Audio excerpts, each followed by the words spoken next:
today we are gonna hit on episode 3 of the podcast. So I'm interested how they're gonna complete the series, because I think there's like maybe 5 more episodes, and this episode basically talked about the actual massacre. So I'm like, what is there more to talk about after they died? So I think it might get juicier. So hold on tight, keep rolling with me. So in episode 3, a lot of this is like live recordings of Jim Jones, aka Dad, and they got alert that the congressman of California was coming out to the compound. He wanted to see what's good, because there was a lot of family members still back in the States like, yo, my family's being brainwashed there. I want to see if they're healthy, if they're well. Like, I want to do a wellness check. Like, what's good with my family? So they got word that he was coming to town, and listen, day and night, from sunrise to sunset, he had these people working. Do you hear me? He wanted kind of some sort of validation that like nothing bad is happening here. So he wanted everything in tip-top shape. He wanted cabins clean, the fields to look nice, the roads to be paved. So like they went all out. So of course during this time Jim Jones claimed like he was sick, and he kind of like stayed in his room and stuff, which every time I listen, I'm like, when am I gonna hear him working? Like, it's interesting how everybody else is busting their butts because the congressman is coming and you just chilling in your room because you sick, when in reality you just high off all the drugs you take all the time. So the congressman and his crew, all together it was 18 people. So it was like relatives of people that were on the compound, press, like the media, I believe it was like CBS or NBC, somebody. I think his secretary, it was a few people, so 18 people all together. They pulled up to the mainland because like you really can't just go straight to Jonestown like without knowing the area. So they pulled up to the mainland, and 2 of the lawyers from the compound arrived there to greet them, and basically was trying to persuade them not to go. Like, don't go, everything's fine, blah blah blah. And after a few days, the congressman like, I'm not trying to hear that, give me a plane, I'm going. So he goes, and it seems like it was a 18-passenger plane. So I'm wondering, did everybody go? I don't believe they did, because I did watch that documentary before, and they weren't that squad deep. So actually, you know what, we're gonna say they didn't all go, because the amount of people, I don't want to ruin it. Well, everybody dies, so the amount of people that died doesn't add up. First, when they get there to Jonestown, the actual like compound area is still, once you get to that landing strip, because you can't even call it an airport, there's still like a 5-7 mile drive to get to the actual compound.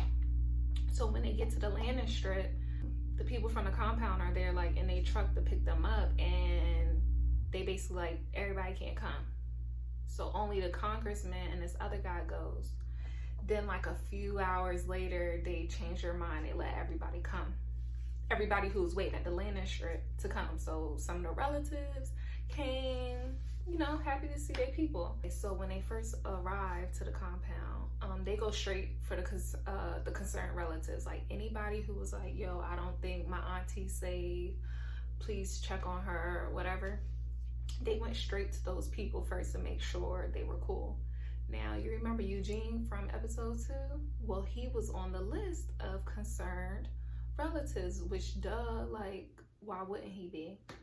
But he was sick, and mind you, remember his wife was in charge of like the medical tent, I'm gonna call it the medical tent. So for all I know, either A, she didn't let him know what was going on and like probably drugged him, or that was like some excuse so he couldn't get free, which it pains my heart, because he ain't want to die. Like, come on. And that could have been his way out. This is so effed up. I don't know where they got these damn chickens from, but the meal was fried chicken and like this whole spread. Mind you, these people eat rice every day. It's not funny. They eat rice every day and an egg on Sunday. An egg on Sunday. I don't know where the hell them chickens come from. And now that I'm saying this out loud, maybe Jim Jones knew from the get-go he was gonna kill everybody after the congressman left, because if y'all ate all the chickens, how y'all gonna get these eggs in the future for future Sundays? So they had a whole spread of fried chicken. And you know what else interests me? If you eat rice every day, right, and an egg on Sunday, hell, I'm vegan. I don't even eat meat. But if I've been eating rice every day and an egg on Sunday, let you put a fried chicken wing in front of me, I'ma fuck that chicken up. So I'm wondering, were they like savages? Like, how did the congressman and the people not know, like, wow, I don't think these people eat every day. Why did they eat so fast? Or why are they so excited? Like, you know, because like, if you have, okay, because I don't want to throw meat in there. I don't eat meat. So say if I'm on an island, right, and all I'm eating is rice, and I love rice and beans. I can eat rice and beans every day, but it needs to be some type of vegetable in there. And my favorite vegetable is spinach. So if I ain't had spinach for like, ooh, good example, when the pandemic really hit home, West Coast, we weren't really panicking. Everybody on the East Coast was panicking, especially New York, because that's where it was really hitting hard. So our stores were filled with food. And so when I saw people buying up toilet paper like on the East Coast, I'm like, that's dramatic. And then some kept saying maybe you should like stockpile your favorite things like spinach, like freezing and all that stuff. Frozen spinach, avocado, stuff like that. I said, no, we're fine. I don't think it's gonna hit over here. When it hit over here, I didn't have rice. All the rice was gone. And once again, I love rice and beans. All the rice was gone. All the beans were gone. It was hard as hell to find spinach. I thought I was dying. And that was only 2 weeks. 2 weeks I went without spinach. But it was a good month and a half without rice, which that messed me up. And I tore up my first bowl of rice and beans when I first got it. So we talking a long time these people have not had meat. I just can't imagine, especially the children. Now that I'm thinking about it, those children probably never knew what fried chicken tastes like. Like, so how did nobody hear that? Like, oh, what is this? Or I don't know. Maybe, but you know what? He had them prepping for days before they even came. So maybe that was another thing. He was like, oh, act normal. So somebody pulled up to one of the like staff that was with the congressman and slid them a note. And the note basically said, hey, me and so want to help us get out. Help me. What I still don't understand is they later went to Jim Jones and showed Jim Jones the exact note, like, hey, you say everything's Gucci here, and it's recorded. Hey, you say everything's Gucci here, but I just got this note that says this. And he's like looking at the note, and just so happened the guy who wanted to leave, he had a son there. He's like, oh, if it's so bad here, why is he willing to leave his son? Why is he willing for himself to leave without his son? Which we all know, you done made the people sign full documents saying they done molested their child and stuff, so you probably had something on them, but whatever. So he's going back and forth like with the guy talking about like, why would he want to leave? Like, it's not that bad. They can go, blah, blah, blah. So I wish they traveled with like some type of therapist, because don't you know, if this man already low-key crazy, and you think people are trapped here, why would y'all show him the letter? If anything, they could have just said, hey, somebody slid us a note saying they want to leave. If people do want to leave, is that okay with you? Blah, blah, blah. You basically snitched on the bull. So now, what, it's like 900 people on this compound? Jim Jones could have easily said that on the speakerphone, like, oh, Jason wants to leave, blah, blah, blah, and somebody could have slit his throat in the bathroom or something. I don't know. It was just, I ain't like it. That rubbed me the wrong way. I'm like, why would y'all tell? So then more people start coming forward.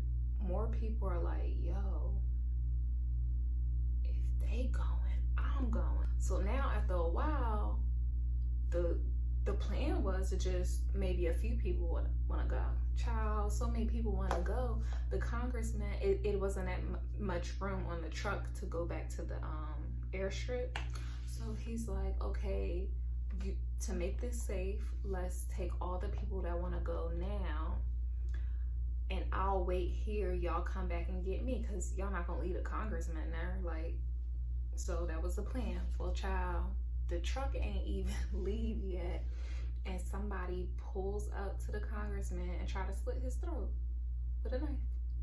So the congressman's battling with him to like get off of him or whatever, and it's blood everywhere. It's not the congressman blood, but it's like the guy holding the knife, like his hand, he must have sliced his hand or whatever. So now the congressman is like, oh, fuck out of here, I'm out. Like, all that weight and shit, like, if you can't fit on this truck, we gonna have somebody else come get y'all. Like, I gotta go. So he hop on the truck, everybody like, yo, you cool? Like, it's blood everywhere, blah, blah, blah. Now, somebody who was tight in Jim Jones' circle, I mean, like, bestie, like, at his hip, he says he wants to go home. So that was strange. And in the documentary, they don't say this in the episode, but in the documentary, the guy who was willing to leave his son behind, he basically says to like the congressman and the crew, like, yo, this don't make sense. Like, that's his man's, like, he's a diehard believer. Like, something's up. Like, he's gonna kill us. He's gonna kill us. Don't let him on the truck. But they let him on, which blows my mind. I'm like, bro, if somebody told me that, I'd be like, you gotta come on the next trip. You can come on the next trip. You're not getting, not this trip. We'll come back and get you, because like, I gotta get home safe. Especially after somebody just tried to slit my throat. No, I need to get out the jungle. They started playing more recordings in the episode. That's why I can only do one episode a day now. I mean, it's this woman pleading for the children. She's basically saying like, okay, because now Jim Jones is like, yo, Bull tried to slice congressman's throat. We have to do the suicide tonight because they're going to be coming soon to get us. Like, that's going to be some type of felony or charge. They're going to come in here. So the woman's like, yo, like, I'm all for dying. I'm not scared of dying. She's like, but these babies, these children, they don't deserve that. They deserve to live, blah, blah, blah. Like, pleading for the children. And Jim Jones is like, well, what do you think's gonna happen? When we all die, they're gonna torture the children. So they start making the Kool-Aid cocktail. Actually, I'm not even gonna say Kool-Aid. His cheap ass, it was Flavor Aid. Yeah, he got knockoff. Like, you ain't gonna let me die a bougie bitch. Like, I gotta drink Flavor Aid. I gotta drink Red Dye #2. Dang. So they start making the Kool-Aid Flavor Aid and mix it with a ton of cyanide, and they're telling everybody on the speakers it's painless, it just tastes, because the kids, it's so sad to hear, these babies are screaming on the top of their lungs, like screaming. And I don't want to repeat it, but it's sad.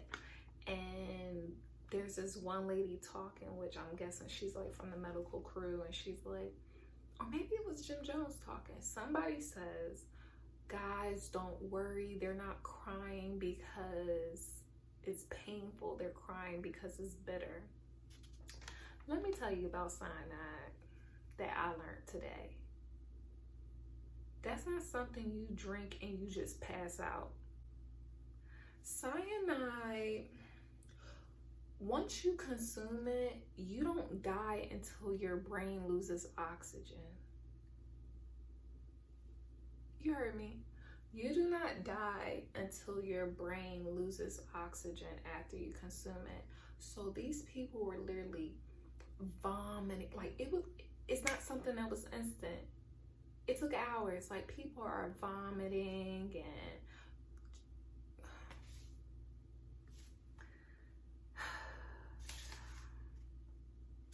blood everywhere. It's just so supposedly a few people were left behind from his group, like during the suicides. So like they were like stacking the bodies perfectly. Well, for a while, you can tell. They said once later on when people came, they can tell they got tired because the bodies weren't stacked perfectly anymore. They were just kind of like dragged around type of thing. Which I'm not shocked. Jim Jones had lots of money because everybody that came there, he confiscated everything. So it was a few people that lived for this because they took the money. I don't know what was the goal with that, but they took all the money and the jewels, and Jim Jones told them to do some, I don't know. The damn briefcases was so damn heavy, they ended up leaving it in the middle of the jungle because they was just trying to like get away or whatever. Which, this could be a lie. Maybe they hid the money so they could come back and get it. Who knows? I got my own like theories, but I'm gonna just say what happened in the podcast. In the podcast, they say the Guyanese like police was actually, oh, I didn't even tell y'all, my bad. So they get to the landing strip, and when they get there, there's a truck there. Oh, no.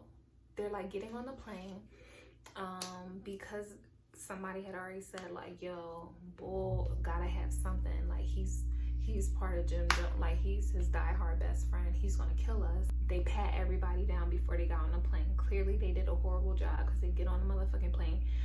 This nigga's shooting. They just shooting up everybody. Of course, Jim Jones, like the people who drove them there from the compound, they're still sitting on the landing strip. They start shooting up everybody. Some people got away, running in the jungle, but majority of everybody died. The camera crew was still filming the whole time, so there's footage of that, which is sad. The Guyanese authorities was actually there, but they wasn't sure who was shooting who, and they were scared, so they kind of dipped back into the jungle until everything ended, which blows my mind. Like, y'all supposed to pull up. Like, why y'all scared? Back at the camp though, they said the officials pulled up and stole everything. That's another theory. They said that they pulled up, they stole all the money, the jewels, they pickpocketed every dead body, which that was like over 900 people. Pickpocket all the dead bodies, like they stole everything, which that wouldn't blow my mind either, because at the end of the day, y'all just some Americans and they in our land. So why would the Guyanese people like care about? I mean, I don't know, who knows? I wasn't there. Child, they killed everything. Like nothing was allowed to live. They get there. I didn't even know they had a chimpanzee, child. He was shot. It sounds funny, but it's just like, why the animals gotta go? Cause y'all wanna, like, when he said mass suicide, everybody gotta go. Only 7 bodies were able to be processed for an autopsy because they're in the middle of the jungle. It took days for the Guyanese officials to actually see all the bodies because they were scared that if they came back in their vehicles, that people would hear them coming, because they thought maybe a few people would like still be alive to protect the land and it'd be another shootout. So they went in on foot, which took a long time. By the time they got there, it was just corpse everywhere. They said it smelled horrible, of course. It was ruled like a, I don't know, like an EPA thing, like an environment thing, because the air quality was so bad because of these 900 plus bodies dead in the heat, decomposing. And especially because of the cyanide, it does something with the heat and the cyanide. I'm no scientist, but it helped decompose the bodies faster. They couldn't even tell who some of the people were. So a lot of bodies was unidentified, especially the children, because depending on the ages of the children, outside relatives would have never met that child, so they didn't know who these people were. So there was a lot of talk that the Guyanese officials did a horrible job with everything. So basically, the Guyanese people did not want those bodies staying there. They're like, we don't want you Americans making this a shrine. Come get these motherfucking bodies. So all the bodies were airlifted to Dover, Delaware, and that's which this all took time. That's not something that could happen in 2 hours.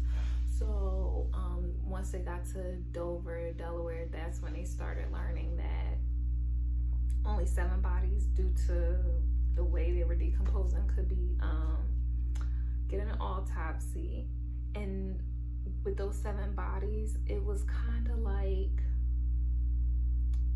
it was due to the way they died. So some of them had cyanide and gunshot, but some of them were like gunshot wounds. So that's how it was easier. Their body decomposed differently than the other 900 plus people.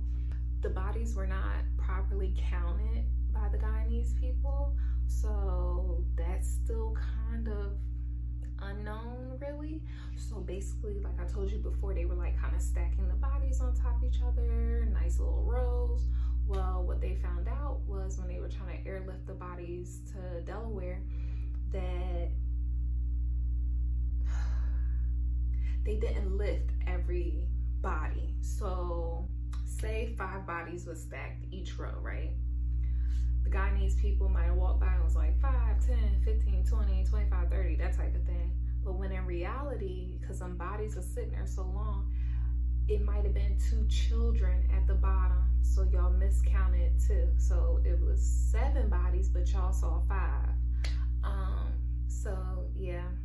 And then people got away in the jungle. So there could be bodies out there in the middle of the jungle. Like, it's sad. That was episode 3. Gotta go. Ciao.